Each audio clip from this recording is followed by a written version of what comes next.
สบายดีพี่น้องก็ขอบพระเจ้าวิญญาณหนึ่งก็ได้มาก็ส่วนหนึ่งก็บริมาเติมถึงเนาะก็ประมาณเดือน2 เดือนผมก็ถึงถ้าพี่น้องนี่นะครับผมจะเปิดไปในหนังสือเฮบรูบทที่12จะอ่านในข้อ2ข้อเดียวเฮบรูบทที่12อ่านในข้อ2ข้อเดียวอยู่ในข้อ2ข้อนี้จงปักตาบึงพระเยซูเจ้าคือผู้บุกเบิกคนเสือและผู้ทรงเห็นให้คนเสือของเฮาพวกเฮาถึงที่สำเร็จพระองค์ได้ทรงอดทนต่อไม้กางเขนพอเห็นแก่ความยินดีที่ตั้งไว้ต่อหน้าพระองค์พระองค์ซื้อว่าความละอายบ่เป็นสิ่งสำคัญจึงได้ประทับลงเบื้องขวาพระที่นั่งของพระเจ้าเขาลงใจกันภาวนาที่ฐานพี่น้องพระเจ้าบิดาขอได้สรรเสริญนมัสการพระองค์ที่พระเจ้าได้ให้โอกาสเวลาพวกเราได้มาอยู่รวมกันขอพระเกียรติของพระองค์พระสิริของพระองค์แต่เพียงผู้เดียวบัดนี้ขอเสด็จพระวิญญาณบริสุทธิ์เจ้าในป่าของพวกเราแต่ละคนด้วยเถิดเปิดตาใจพวกเราสว่างขึ้นที่จะเข้าใจนำไทยและขอความลำเลิศของพระองค์จึงมอบโอกาสเวลาต่อไปนี้ให้เป็นของพระวิญญาณบริสุทธิ์เจ้ามอบทุกสิ่งให้พระเยซูคริสต์เจ้าได้รับเกียรติในพระนามศักดิ์สิทธิ์พระเยซูคริสต์เจ้าอาเมนพี่น้องวันนี้เขาจะมาเรื่องว่าไสสนะเนาะไสสนะถ้าปักตาบนพระเยซูคริสต์เจ้าไสสนะถ้าปักตาบนพระเยซูคริสต์เจ้า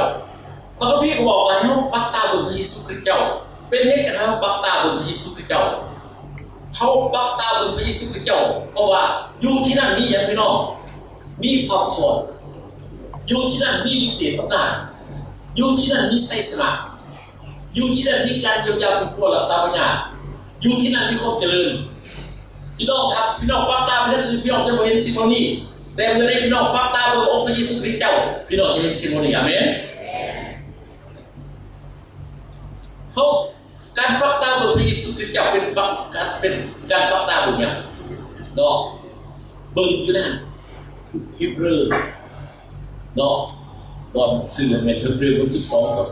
2ที่เราแล้วก็แบบโปรเจคเตอร์ถูกผิดเนาะการปักตาบนพระเยซูคริสต์เจ้าพี่น้องเขาเบิ่งสิ่งที่พระเยซูได้สำเร็จแล้วที่ไม่แข็งอันนั้นแมนสำคัญจือเด้อปักตาเบิ่งพระเยซูคริสต์เจ้าแมนปักตาเบิ่งสิ่งที่พระเยซูคริสต์เจ้าได้สำเร็จแล้วที่ไม่แข็งเพื่อเราทั้งหลายอาเมนบอกคนจะถามว่าปักตาเบิ่งสิ่งที่พระเยซูได้สำเร็จแล้วที่ไม่แข็งกับพวกได้แข็งสำเร็จแล้วทุกอย่างเพื่อเราทั้งหลายพี่น้อง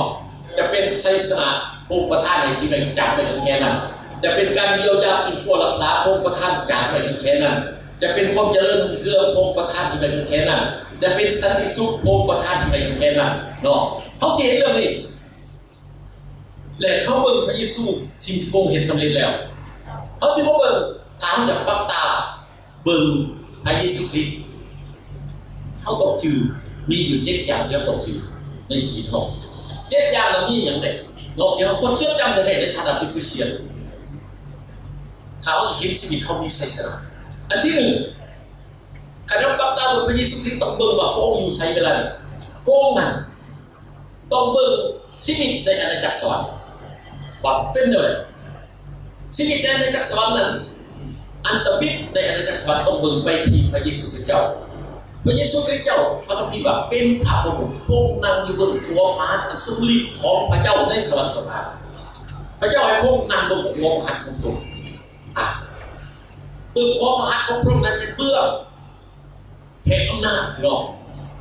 ที่พระเจ้าได้มอบอำนาจทุกอย่างพระเยซูคริสต์คุ้มครองและจัดการแต่ก็มีคนพวกหนึ่งหลงระวังพี่น้องไม่กับผมนี่พวกหนึ่งกำลังประกาศอยู่นี่เขาจะบอกอ่านก่อนเพราะที่ตัวในโมเมนต์พระเยซูคริสต์เจ้าจะอ่านไปเขาก็สื่อซีเรียสเพราะว่าเรื่องพระเยซูคริสต์เจ้าอยู่นั่นแต่ก็จะบอกได้ว่าพระเยซูเท่านั้นผู้สนใจพระบิดาผู้สนใจพระวิญญาณบริสุทธิ์เจ้าเนาะแต่สิเปลี่ยนท้องที่ทั้งหมดพระเจ้าคนใดพระวิญญาณบ่ได้เปลี่ยนเป็นพระเยซูคริสต์เจ้ามีคนมาถามอาจารย์กำลังเดินทาง มีพวกสอนเนาะสอนทางไลน์ทางเมสเซนเจอร์อะไรอย่างพวกนี้พี่น้องจะไปหลงกับเขาเลยเสียพ่อเลยพี่น้องชื่อว่าพระเยซูคริสต์คือเป็นนางต้นขัวของพระบิดาเจ้ายังไม่ได้ตายเลยเนาะที่พระเยซูคริสต์จะว่าในโลกนี้เพื่อยังอาจารย์ได้แปลเลยเนี่ยพี่น้องครับพระเยซูเป็นผู้กลางเท่านั้นระหว่างพระเจ้ากับมนุษย์พระเยซูมาที่นี่เพื่อให้เราคืนดีกับพระเจ้าอาเมนเพื่อว่าพระเจ้าบอกขนาดด้วยแหละพระเยซูเป็นไงเราต้องบอกทุกไปต่อไปเนาะระหว่างพวกพี่น้องจะลงทางเพี้ยนเลยครับพี่น้องเขาเสือและพระเจ้าตรีกับพระพามีพระเจ้าพระบิดาพระเจ้าพุทธและพระเจ้าปัญญาของพระเจ้าอาเมนอาเมนบอกคนต่างๆมาเขาเสือและพระเจ้าตรีกับพระพาอย่าหลงแต่ว่าผู้บริหารสูงสุดของพระเจ้าในสถาบันคือองค์พระเยซูคริสต์เจ้าพี่น้ององค์เป็นพระประมุขเลยนะในใครแต่งตั้งองค์เป็นพระเจ้าพระบิดาอาเมนเขาจะไปเห็นและเขาต้องจื้อคำเลี้ยวไว้ในเพชรสวรรค์นี่เลี้ยวพระเจ้าผู้ที่บัญชาทุกอย่างก็เป็นพระเยซูคริสต์เจ้าแน่นอนและพาในโลกนี้เนาะเขาสิคนจะมาบังคับไปและส่วนเขาเป็นไผ่พ้นของอาณาจักรสวรรค์พี่น้องอาเมนถ้าเขาพูดจื้อว่าเขาเป็นไผ่พ้นของอาณาจักรสวรรค์เขาเป็นมนุษย์ธรรมดาเดินกินยากินเขากินยาจะมันเป็นสัตว์โดยแบบน้องกินเขาธรรมดามนุษย์ธรรมดากินเขาเขาสิเดินดินเนื่องอะไรแต่บอกว่าไม่เล่นนอกเขาว่าเขาเดินดินอยู่แต่เขาเป็นไผ่พ้นของพระเจ้าอาเมนบอกคนต่างๆจะเป็นไผ่พ้นของพระเจ้าไผ่พ้นของพระเจ้าเขาเป็นน้องชายน้องสาวขององค์พระเยซูคริสต์เจ้าพี่น้องเขามีชีวิตขององค์พระเยซูคริสต์เจ้าอยู่ในชีวิตเขามีชีวิตของพระเจ้าคริสเตียนแม่ผู้มีชีวิตของพระเยซูคริสต์อยู่ในชีวิตอาเมนเขาเป็นคนธรรมดาคนที่มุสลิมพระเจ้าผู้มีชีวิตนี้เขาผู้มีชีวิตนี้ฉะนั้นเขายังจะมาตัวเองแต่เขายังจะเป็นพระเยซูคริสต์เจ้าเพราะชีวิตของพระเยซูคริสต์อยู่ในชีวิตเขาจะเริ่มนี้อันนั้นแหละเป็นไผ่พ้นของพระเจ้าเนาะเขาเป็นตัวของเขาเองอันที่สองที่เขาต้องรู้จักในขณะเป็นอย่างมีศาสนาเขาจักเรื่องนี้เขาคงมีศาสนาสิ่งหนึ่งที่เขาศาสนาคือต้นไม้ของพระเจ้าซึ่งเป็นพระคำของพระเจ้าซึ่งโป้งเป็นป้ากันให้เขาถ้าเขาหักพระเจ้าพี่น้องเขาต้องหักพระคำของพระองค์ถ้าเขาปักตาบนพระเยซูคริสต์เจ้าเขาปักตาบนพระคำของพระเจ้าอาเมนอาเมนบอกคนต่างๆว่าจะปักตาบนพระเยซูคริสต์เจ้าจะปักตาบนพระคำของพระเจ้าพี่น้องถ้าเขาบอกจะพระคำของพระเจ้าเขาบอกเห็นพระเยซูคริสต์เจ้าคือกันอาเมนฉะนั้นผู้ใดคิดฆ่าอ่านพระคำของพระเจ้าจะบอกเข้าใจโอ้โหพระเยซูคริสต์เจ้าถ้าจะคู่พระเยซูคริสต์เจ้าโอ้โหพระคำของพระองค์พระเจ้าใส่พระคำของพระองค์อันนั้นเป็นกฎหมายพี่น้องอยู่นี่กฎหมายของพระเจ้าถ้าพี่น้องมาอ่านพี่น้องจะรู้ต้องไปอ่านตลอดทุกมื้ออาจารย์อ่านทุกมื้อเลยพี่น้องอาจารย์เคยบอกพี่น้องฟังเลยเขาแข่งกันในครอบครัวผัวเมียเขาแข่งกันสู่เมียก็ได้ครับเนาะพี่น้องดีใจที่อาจารย์สู่เมียก็ได้ผมเนี่ยมีเวลาหลายอยู่บ้านแต่อาจารย์ไปเห็นพี่ก็เลยนั่งอยู่เพื่อนอ่าน10 บทกันเขาอ่านในตัว3 บท 4 บทหมดท่านไปแล้วเนาะไปไกลอาจารย์ยังนำเราว่าเป็นยังอาจารย์ได้ท่านอยู่หรอกเขาแต่อ่านเนาะพี่น้องอ่าน3 บทปีนึงพี่น้องขับรถประคับเขาเจ้าตาจากวัตถุประการถึงพันมิตรเพราะพี่ได้3 บทพี่น้องอ่านสักสื่อ3 บทบ่ต้องใส่คมขึ้นบ่ต้องใส่สติปัญญาบ่ต้องใส่สมองกันอ่านไปซื่อพี่น้องบ่ได้สำคัญกับจดไว้เนาะแต่พี่น้องสิเห็นความยิ่งใหญ่ของพระคำหักพระเจ้าเป็นหักพระคำและปฏิบัติตามพระคำเราไม่ได้อื่นพระคำสำคัญไอ้กฎหมายของเจ้าสำคัญอยู่ในอาณาจักรสวรรค์ยังเก่งพระเจ้าเห็นอะไรกว่าคิดถึงพระคำให้เกียรติแก่พระคำเนาะและให้เกียรติแก่พระเจ้าเป็นว่าให้เกียรติแก่พระคำกว่าให้เกียรติแก่พระเจ้าคนที่พระคำเป้าเลยฟังเขากว่าให้เกียรติพระคำแต่เขาฟังพระคำของเจ้าเขาไม่ให้เกียรติพระเจ้า ทำแนวคิดวาจาการกระทำแต่เขาเห็นแล้วนั่นพระเจ้าจะอวยพรเขาได้ในโคริโตวัด10 ข้อสัตย์ที่ท่านบอกว่าเจ้าจะเห็นอะไรก็ตามจะกินจะดื่มก็ตามจงเหตุเป็นที่ถวายพระเกียรติแก่พระเจ้าก็พี่น้องมีคนเขาดีใจเขาไปดื่มเหล้าเมายาเขาบอกว่าพี่คนได้ห้ามเขาให้ดื่มเหล้าโอ้กับมีอีกเลยเขาบูชาเขาบอกสันแล้วเนาะเพื่อนว่าอาจารย์โปโลก็ยังบอกว่าให้ดื่มเหล้าแว่นใส่น้ำเพื่อให้เขาบอกเจ้าดีมีคุณเข้ามาเนี่ยอาจารย์โปโลบอกคิดอยู่ว่าได้อาจารย์เราคุณเราก็สอนเป็นพระเจ้าในชีวิตปัญญาเราแล้วเราจะเจ็บกระเพาะบอกในเจ้าผิดกันเพื่อนบอกว่าจะเจ็บกระเพาะวันนี้จะดื่มใช้หน้าบอกจะดื่มน้ำบอกดื่มจะหลอกละลากับพิษเพื่อนบอกว่าจะดื่มกับน้ำแต่เราไม่ดื่มเลยจะไปดื่มเบียร์วิสกี้มันคนละเรื่องเลยพี่น้องพวกขี่สออย่าคิดนั่นนี่น้องเท่ากับใส่ตำราขี่สอเพื่อนอะไรแต่เอาทำแต่จะเข้าไปละมันก็สู้อะไรดีเลยพี่น้องคุณได้มาบอกพี่น้องกันลูกเขาเต่าพี่น้องเราเพราะพี่ก็บอกแม่จะต้องบอกพี่น้องบอกลูกเจ็บก็บอกคำเราเจ็บก็ถือเลยลูกดึงก็หน้าบอกกับพี่อีกดึงเราไล่บอกกับพี่อีกเนาะไม่ใช่กระดาษพี่น้องอันที่ 3อันที่ 2อยู่จากกฎหมายอันที่ 3อยู่จากแผนการของพระเจ้าพี่น้องของสวรรค์สำหรับชีวิตตัวเองสำหรับโลกสำหรับมนุษย์แม้ที่ผู้รับใช้หลายคนผู้จักอาจารย์เดินทางเดือนที่แล้วไปถามอยู่ตรงนี้ผู้จักที่เลยเป็นผู้ใหญ่สอนพระเจ้าสอนอยู่ในโรงเรียนเอาพี่ผู้จักว่าแผนการของพระเจ้าสำหรับตัวเองคือในสำหรับโลกคือใดๆเพื่อนว่ามันโมโหมันสิมั่วในบางพี่แจ้งอย่างนี้แผนการของสำหรับโลกและสำหรับมนุษย์พี่น้องอันที่ 1พระเจ้าบอกว่าแผนการทุกอย่างต้องเห็นผ่านคริสตจักรอาเมนสำหรับคริสตจักรสำคัญพี่น้องถ้าพระพุทธเจ้าว่าเขาอยู่ในคริสตจักรหรือผิดแบบเพราะพระเจ้าให้ความสำคัญในคริสตจักรพระเจ้าให้คริสตจักรเป็นผู้ขยายสง่าราศีของเจ้าพระเจ้าให้คริสตจักรเป็นผู้ถวายเกียรติแก่พระเจ้าเป็นบทเปิดเผยภาษาจิตปัญญาของพระเจ้าอาเมนบอกก็ต้องขาดต้องแผนการต้องผ่านคริสตจักรนี่คือสิ่งที่สารโอซีไปอ่านเด้อพระเจ้าก็เห็นยังบอกผ่านคริสตจักรและหัวใจของพระเจ้าสำหรับมนุษย์ทุกที่จะ2 อันดอกพี่น้องง่ายๆคือเขาผูกจักเลย 1. ขยายภาษาราศีของพระเจ้าเต็มเป็นโลกอาบอกพูด2 บท 4 2. นำมนุษย์กลับขึ้นไปอยู่บ้านของพระเจ้าสำหรับอยู่กับพี่น้องนี่ง่ายๆบอกรู้หัวใจของพระบิดาเจ้ามี2 อย่าง 1. ขยายภาษาราศีของพระเจ้าให้เต็มเป็นโลก 2. นำมนุษย์กับคนพี่น้องมาเป็นพิเศษหลายปีแล้วโอ้เขาเลยยังสอบหาเอาพระไทยพระเจ้าพระเจ้าอยากจะไปเห็นกันพระเจ้าโอ้แจ้งไปเลยตัวเองบ่มา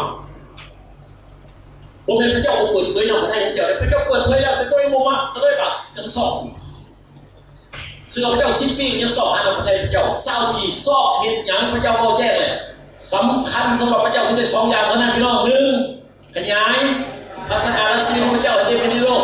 2. นำมนุษย์กลับขึ้นไปอยู่บ้านกับพระเจ้าทำพี่น้องเห็น2 อันนี้ถูกต้องเหตุนี้ก็อย่าพี่น้องขึ้นใส่2 อันนี้พวกนี้ต่อยกันสู้กันพิดกันก็ขึ้นใส่2 อันนี้ว่าเป็นสง่าราศีของเจ้าขยายบอกเวลาต่อยกันคำว่าขยายฟาดกระโดดพี่น้องคำว่าขยายเลยอย่าเนาะทุกสิ่งจะสำเร็จโดยข่าวประเสริฐของนักศึกษา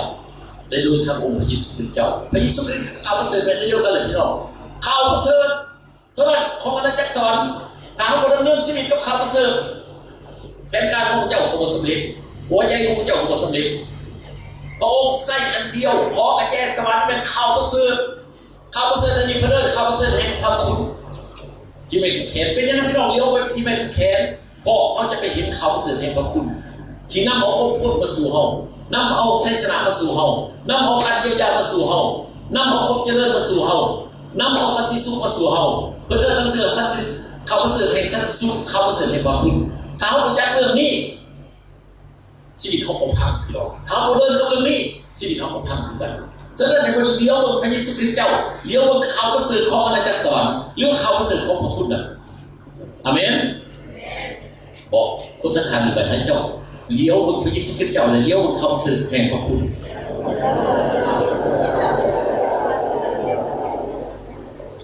หัวใจของเจ้ามีขนาดไหนวันนี้ก็เป็นเวลาสินเวลาของพระเจ้าเขาจักตัวสินเวลาของพระเจ้าหลายคนเคยได้เรียนเลยยินเลยนอกสุดลูกที่จะสื่อก็บอกถึงเรื่องนี้อาจารย์ไปใส่ก็ไปบอกถึงเรื่องนี้ไปว่าแต่ปีกายมาปีนี้ไปปีกายเขาได้เถื่อมากปีนี้ไปก็ลืมพวกอาจารย์ไปกับประสาทเนาะ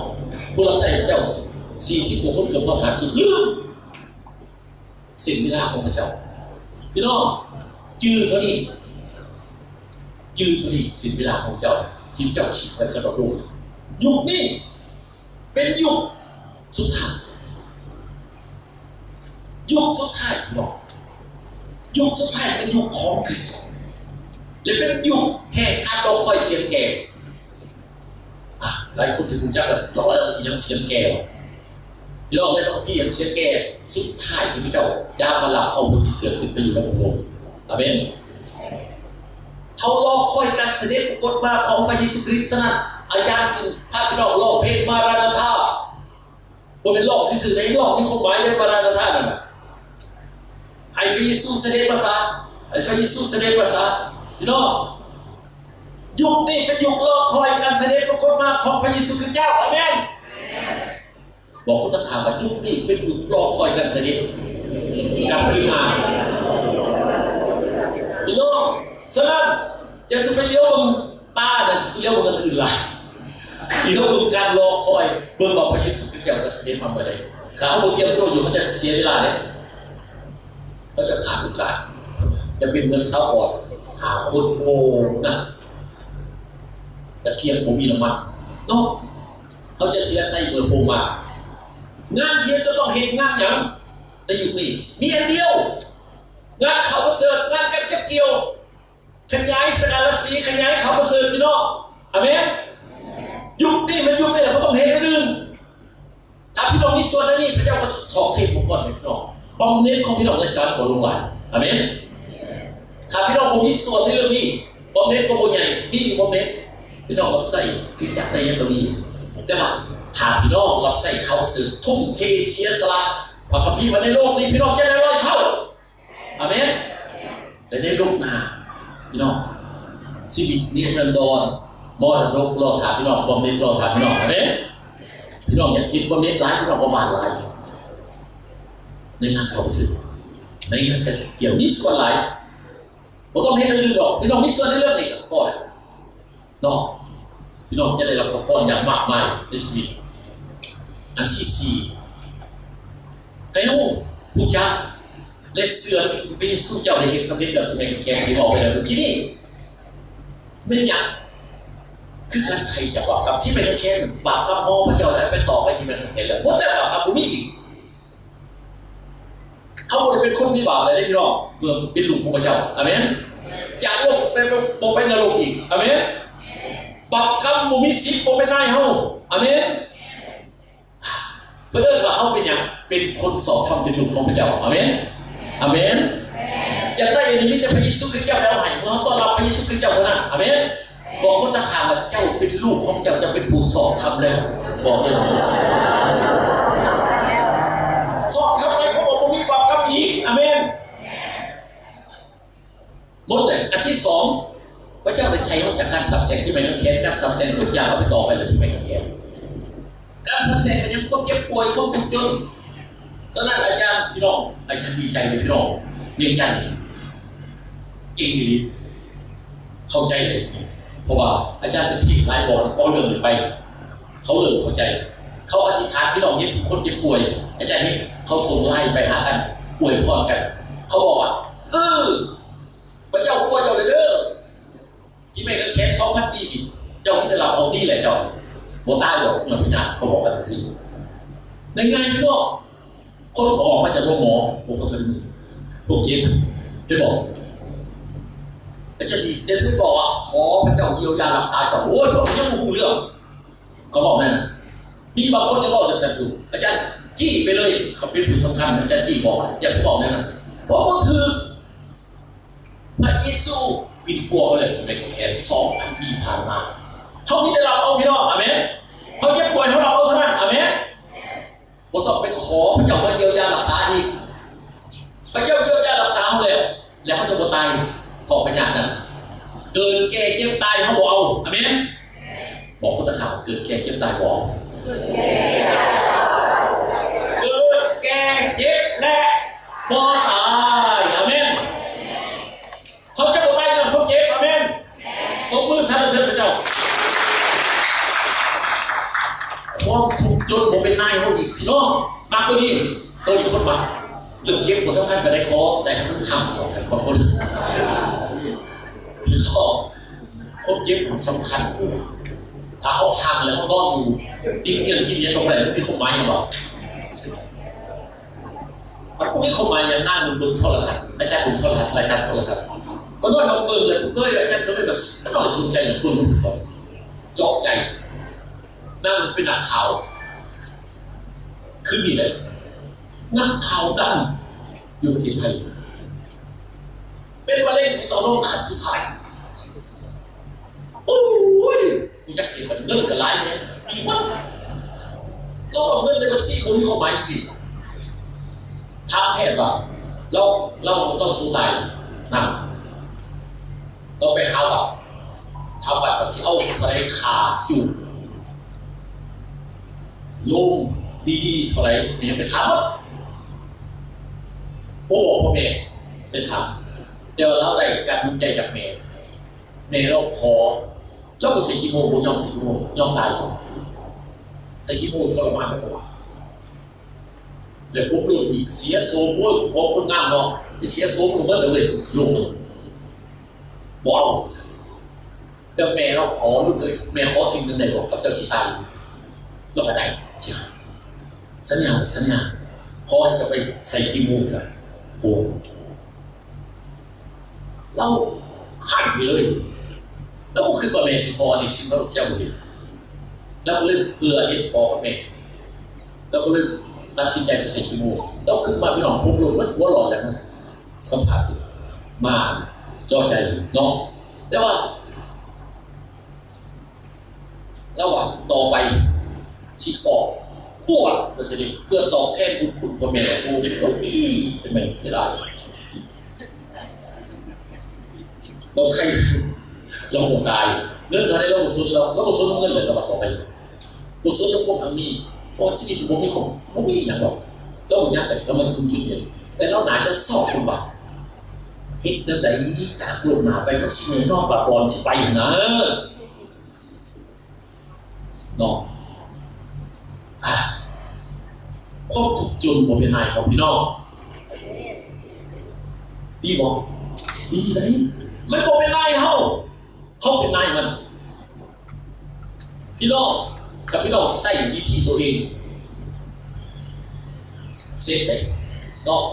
ใส่วิธีเขาสติปัญญาของเขาหลายคนเด็กโดนใส่สติปัญญาคือคุกคือตารางย่อมสติปัญญาของตัวเองโดนมีปัญหาเขาพึงพระเจ้าพี่น้องพระเจ้าจะให้ทางออกพระเจ้าจะให้สติปัญญาอาเมนพี่น้องเขาอาจารย์ไม่บอกเลยที่เขาพูดจากเสืออาจารย์พูดเสือไม่ยาเลยก็เพราะว่าทุกสิ่งเกิดขึ้นโดยเสือทุกสิ่งเป็นไปได้สำหรับผู้ที่เสือของพี่ว่าอาเมนเขาพูดเสือเขาพูดเห็นอาเมนบอกคนต่างๆเจ้าพูดเสือเจ้าพูดเห็นเจ้าอยากเห็นเสือสิ่งที่พระเยซูเห็นเพื่อเจ้าเราที่ไปแข่งเสือเท่านั้นเจ้าจะเห็นอาเมนเจ้าเห็นมือนี้มืออื่นเจ้าเห็นก่อนจะไปสวรรค์เจ้าเห็นแท้ๆขอให้ได้เสือและพี่น้ององค์ไทยเขาจะอำนาจมันสตานพิมพิสารเรียบร้อยมันสตานพิมพิสารมันแตะต้องว่ามันเป็นเจ้าโลกสำหรับพวกเขามันเป็นเจ้าของเขามันเป็นเจ้าโลกซะนั่นมันเป็นเจ้าโลกต่อไปเพราะว่าพ ระเจ้าจำกัดมันแต่มันเป็นนายของคนที่บุเสือพี่น้องมันจะเป็นนายเมื่อไม่ได้บุเสือมารซาตานจะคุมคนเราจะจมอยู่ในอำนาจของมารซาตานสู้ไม่ได้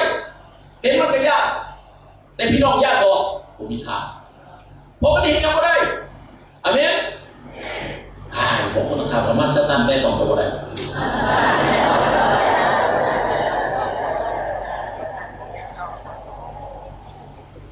เขาอยู่ในขบวนการศาสนาของพระเยซูคริสต์เจ้าเป็นยังไงจะบอกเขาอยู่ในขบวนการศาสนาเพราะในโลกนี้ตราบใดที่เขาอยู่ในโลกมันมีการต่อสู้มีปัญหาหลายอย่างพี่น้องแต่สำหรับลูกของพระเจ้าให้คนของในจักรสวรรค์เขามีแต่สนะ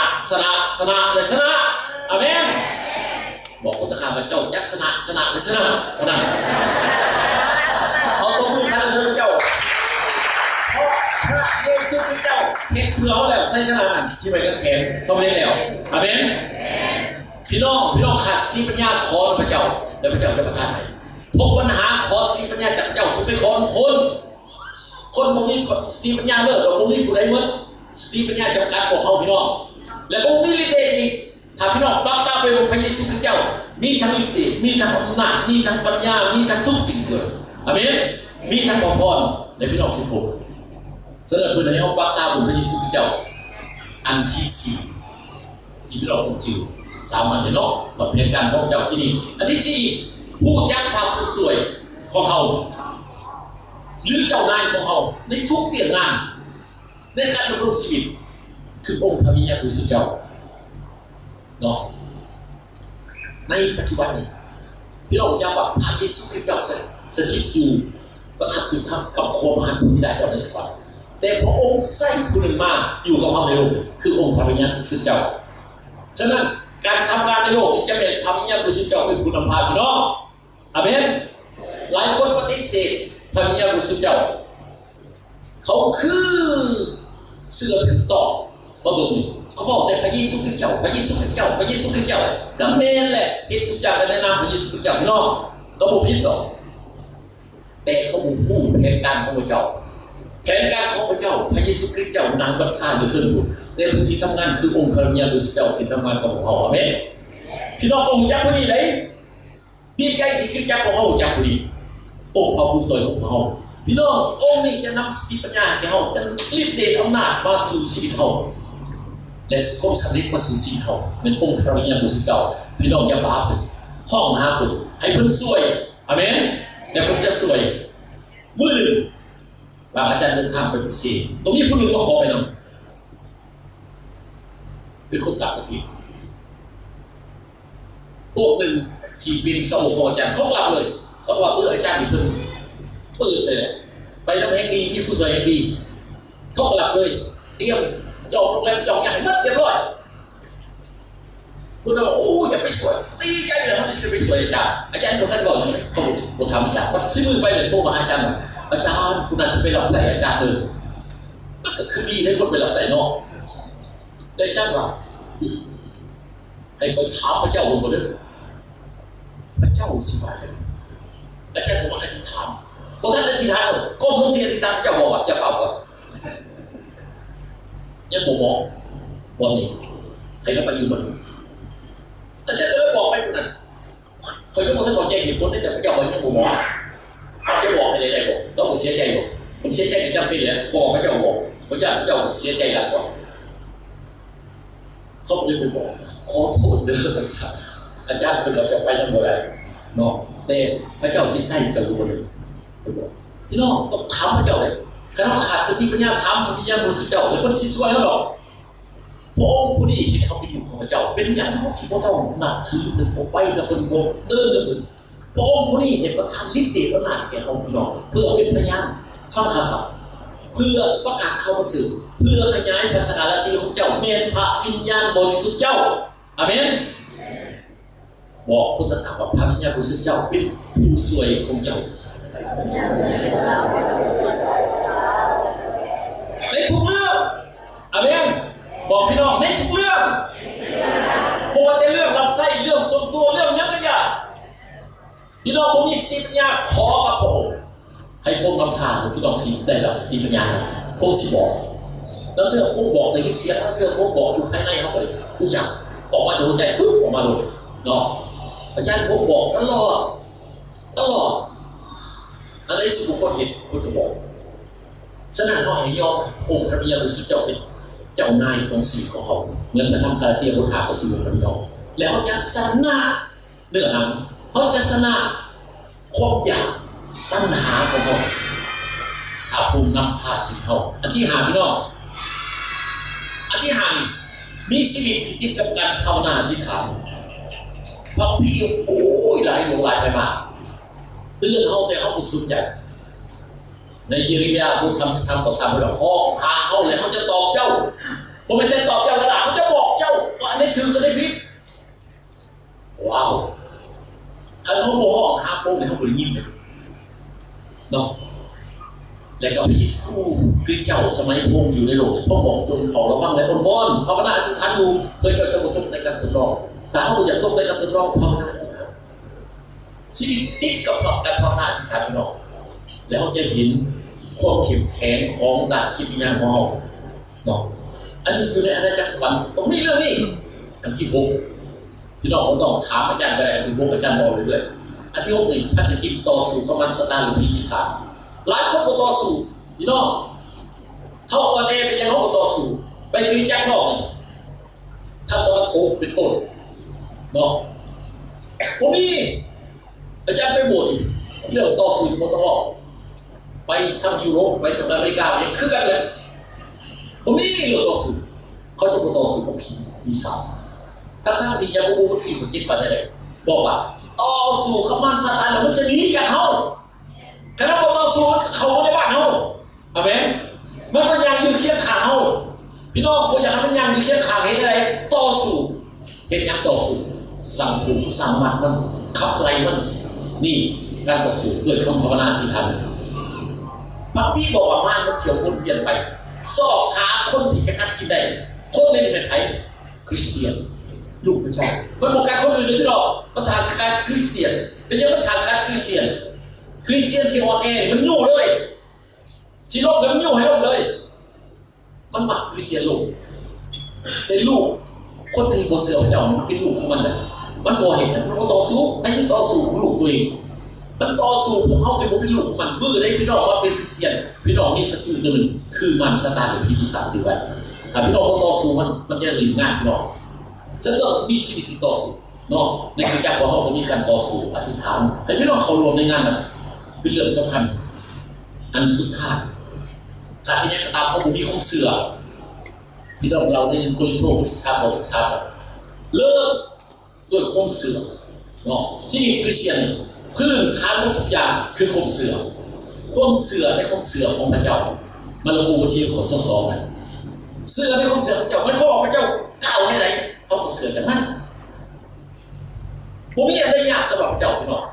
มันระบุว่าชีวิตของสังเกตพระเจ้าเห็นทุกสิ่งมนุษย์คนเลือกกำลังแต่โมเลือกกำลังของพระเจ้าพอพระเจ้าทรงเห็นได้ทุกสิ่งอาเมนพี่น้องเสือไปทำใจในพวกเมื่อพี่น้องเสือในพวกปักตาบุญพระเยซูคริสต์เจ้าพวกนี้ได้ทุกสิ่งบทที่อันนึงสำหรับพวกเขาคนนี้ปักตาบุญพระเยซูคริสต์เจ้าชีวิตจะมีแต่ชัยชนะอาเมนบอกคนนักข่าวว่าปักตาบุญพระเยซูคริสต์เจ้าชีวิตจะมีแต่ชัยชนะอันที่สองวางใจเสือในสิ่งที่พระเยซูคริสต์เจ้าเห็นสำเร็จแล้วที่มันแข็งเราทั้งหลายทุกวันมีเรื่องเล็กอย่างเดียวที่มันแข็งเบิ่งสิ่งที่พระเยซูคริสต์เจ้าเห็นสำเร็จแล้วเขาบอกสำเร็จแล้วที่มันแข็งเพื่อเราทั้งหลายอาเมนแต่ชีวิตเราจะมีสันติสุขในการดำรงชีวิตอยู่ในโลกนี้ขอเจ้าอวยพรมาทำขององค์ที่พ่อได้ยินจะทำรวมกันแล้วรวมใจกันภาวนาที่ฐานพระบิดาเจ้าพระได้สรรเสริญนมัสการพระองค์ขอบพระคุณพระองค์สำหรับการเปิดเผยของพระวิญญาณของพระเจ้าสำหรับพวกเราทั้งหลายในวันนี้ให้พวกเราได้เข้าใจถึงไสสนะถึงสันติสุขที่พระเจ้าต้องการให้ลูกของพระองค์มีสันติสุขมีความสุขสิ่งดีให้ลูกของพระองค์ผู้ว่าสันติสุขมาจากวันใดไสสนะมาจากวันใดการเยียวยามาจากวันใดความเจริญรุ่งเรืองมาจากวันใดความสุขสิ่งดีๆมาจากวันใดความกล้าหาญมาจากวันใดก็มาจากไม่ต้องแข็งมาจากเขาสื่อเนี่ยว่าคุณที่มุ่งในประธานแก่พวกเราแล้วขอบคุณพระองค์สำหรับการเปิดเผย ขอให้คำนี้เนี่ยอยู่ในชีวิตของพี่น้องของเขาหน่อยนำการเปลี่ยนแปลงสู่ชีวิตของเขาผู้ที่เจ็บป่วยผู้ที่มีปัญหาให้เขาได้พูดบอกว่ามีอันใดเป็นนายของเขาเขาเป็นลูกของเจ้าเขาเป็นแผ่นดินของพระองค์ขอบคุณพระองค์สำหรับพระข้าพระองค์ในพระนามศักดิ์สิทธิ์พระเยซูเจ้าอาเมนเราต้องมือสรรเสริญพระองค์